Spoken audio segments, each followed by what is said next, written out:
અમદાવાદના પૂર્વ વિસ્તારના નાગરિકો માટે રાહતના સમાચાર છે। નરોડાથી નારોલ નેશનલ હાઇવે પર ઘોડાસર સર્કલ પર નવનિર્મિત ઓવરબ્રિજ નાગરિકો માટે ખુલ્લો મુકાયો છે। અમદાવાદ મ્યુનિસિપલ કોર્પોરેશને 62 કરોડના ખર્ચે ઘોડાસર ફ્લાય ઓવરબ્રિજ બનાવ્યો છે। છેલ્લા 6 વર્ષથી બની રહેલો ઘોડાસર બ્રિજ ખુલ્લો મૂકવાથી 2 લાખથી વધુ વાહન ચાલકોને રાહત થશે। ઓવરબ્રિજ બન્યા પહેલા સ્થાનિક લોકોને ટ્રાફિક સહિતની અનેક તકલીફોનો સામનો કરવો પડતો હતો। ઘોડાસર ઓવરબ્રિજની કામગીરી ગોકળ ગતિએ ચલાવવાના કારણે લોકો ટ્રાફિક વાહન હંકારવા મજબૂર બન્યા હતા અને ઓવરબ્રિજ ખુલ્લો મૂકવાને કારણે ઘોડાસર વટવા ઈસનપુર જતા લોકોને ટ્રાફિકની સમસ્યાનો સામનો નહીં કરવો પડે। લોકસભા ચૂંટણીની આચારસંહિતા અમલી હોવાથી ઉદ્ઘાટન વગર બ્રિજ ખુલ્લો મુકાયો છે। ઘોડાસર ઓવરબ્રિજ શરૂ થવાને કારણે પૂર્વ વિસ્તારના વાહન ચાલકોના સમય અને ઇંધણનો બચાવ થશે। આમાં જાણવા એવું મળે છે કે 2 લાખ વાહનોને બહુ જ રાહત મળે એવી છે અને 2021 થી બંધ હતો ત્યારથી ઘોડાસરની પ્રજા ત્રાસી ગઈ હતી અને અત્યારે જે ચૂંટણીના હિસાબે ગમે તે કારણે હોય પણ બહુ વહેલા તકે એમણે ખુલ્લો મૂક્યો છે તે બદલ સરકારનો ખૂબ ખૂબ આભાર અને અહીંની પ્રજા બધી શાંતિનો અનુભવ લઈ રહી છે કે ભાઈ કોઈ ઉદઘાટનની નેતાની રાહ ન જોતા બ્રિજ ખુલ્લો મૂકી દેલ છે પ્રજા માટે એટલે પ્રજા એની પ્રજા सरकारनी खूब खूब आभारी है।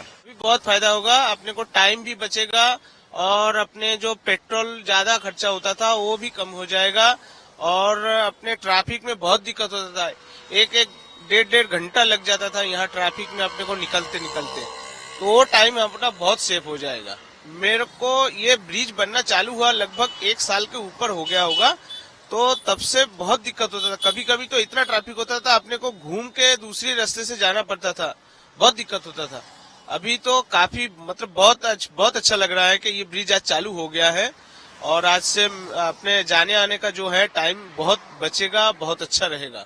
एक्चुअली એવું છે કે અત્યારે ઈસનપુર પહેલા તો બ્રિજ છે પણ ઈસનપુરના પછી આ એરિયામાં ઈસનપુર અને ઘોડાસર મેઇન એરિયા છે કે ટ્રાફિકમાં અડધો કલાક 1 કલાક તો વિચારી જ લો કે અહીંયાથી જતા એવું ટાઈમ લાગશે પણ અત્યારે બ્રિજ ખુલ્લું મૂકી દીધું છે તો અહીંયાથી 5 મિનિટમાં જતું રહેવાશે ઈસનપુર એવું થઈ ગયું છે। હવે બહુ જ તકલીફ પડી રહી છે કેમ કે ટ્રાફિક આપણે અહીંયા જવાનું હોય અહીંયાથી રસ્તો તો 10-15 મિનિટનો હોય પણ આ ટાઈમે આપણે નીકળીએ બધાનો ઓફિસ જવાનો ટાઈમ હોય ઓફિસથી નીકળવાનો ટાઈમ હોય એટલે અડધો કલાક તો અહીંયાથી માણી જ લો 10-15 મિનિટનો રસ્તો અડધો કલાકમાં નીકળે એવું છે પણ અત્યારે આ બ્રિજ ખુલ્લી મૂકી દીધી છે તો હવે ટ્રાફિકનું બધું પ્રોબ્લેમ સોલ્વ થઈ ગયું છે મોસ્ટલી। ટ્રાફિક એટલે મોટા ભાગેનું ટ્રાફિક હતું એ કપાઈ ગયું હોય। આ જે બ્રિજ બન્યો ને લાંબા ટાઈમથી અહીંયા ટ્રાફિક ઘોડાસર ચોકડી બહુ થતું હતું પણ જે બ્રિજ અમને આપ્યો એનાથી અત્યારે ટ્રાફિકની સમસ્યા પૂરેપૂરી હલ થઈ ગઈ છે। ભાજપ સરકારનું સારું થાજો જેને રોડ રસ્તા આજ સુધી કોઈ બી પબ્લિકના વિકાસ એટલો બધો થયો હોય ને કે અડચર રૂપ જ નહીં। મોદીનું સારું થાજો ભગવાન હાથ પેઢીએ સારું કરે। અરે કંટાળી જતા કલાક લાઈનમાં ઉભા રહેતા હતા પણ અત્યારે આ જે સરકાર આવી અને જે અહીંયા ઘોડાસર બ્રિજ ઉપર જે અત્યારે બનાવરાયો આ બ્રિજ એનાથી મોટા ભાગની સમસ્યા दूर થઈ ગઈ।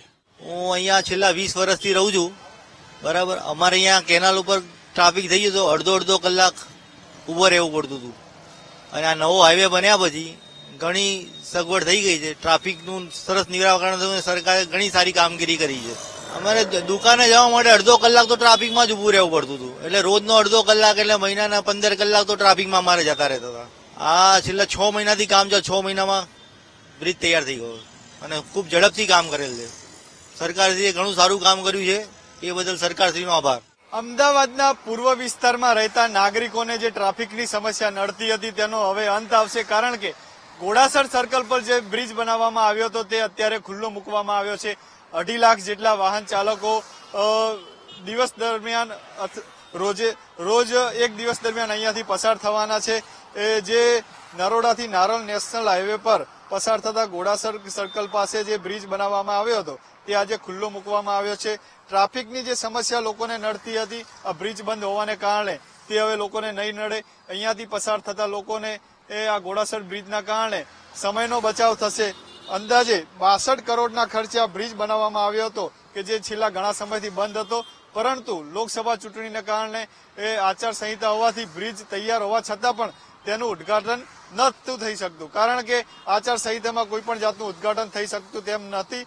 તેના કારણે આ બ્રિજને આજે કોઈ પણ જાતના ઉદ્ઘાટન વગર લોકો માટે ખુલ્લો મૂકવામાં આવ્યો છે, જેના કારણે લોકોને જે ટ્રાફિકની સમસ્યા નડતી હતી તેનો અંત આવશે, તેમજ પેટ્રોલનો જે વ્યય થતો હતો ટ્રાફિકના ફસાવાના કારણે તે અહીંયા બચાવ થશે લોકોનો. કેમેરામેન શૈલેષ ચાવડા સાથે અપૂર્વ સિસોદિયા, વીટીવી ન્યૂઝ, અમદાવાદ.